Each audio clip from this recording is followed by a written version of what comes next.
నమస్కారం. ఈటీవీ 360కి స్వాగతం. ముందుగా ప్రధానాంశాలు.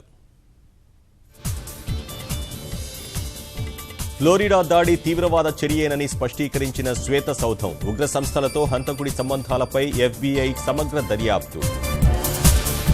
ఈ నెల 15న గులాబీ గూటికి కాంగ్రెస్ సీనియర్ నేతలు. ఫలించని ముఖ్య నేతల బుజ్జగింపులు, త్వరలో మరిన్ని వలసలు.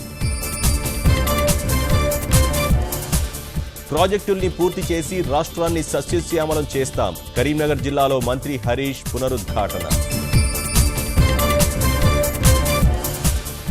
విభజన తీరుని నిరసిస్తూ నేడు న్యాయవాదుల చెలో హైకోర్టు. అప్రమత్తమైన పోలీసులు, న్యాయస్థానం పరిసరాల్లో ఆంక్షలు. సర్కారీ పాఠశాలల్లో నేటి నుంచి మోగనున్న బడిగంట. కొత్తగా అందుబాటులోకి రానున్న 250 గురుకుల విద్యాలయాలు. భాజపా జాతీయ కార్యవర్గ సమావేశాల్లో తొలి రోజు ఆర్థిక తీర్మానం. ప్రధాని పాలనపై ప్రశంసలు. సాయంత్రం మోదీ బహిరంగ సభ. మహబూబ్నగర్ జిల్లాలో ఉత్సవంలా వనభారతి జనహారతి. 5,000 మొక్కల్ని నాటేందుకు గద్దెగూడెం గ్రామస్తుల శ్రీకారం. జింబాబ్వేతో రెండో వన్డేకు సిద్ధమైన టీమిండియా. సిరీస్ విజయమే లక్ష్యంగా ధోనీ సేన వ్యూహాలు.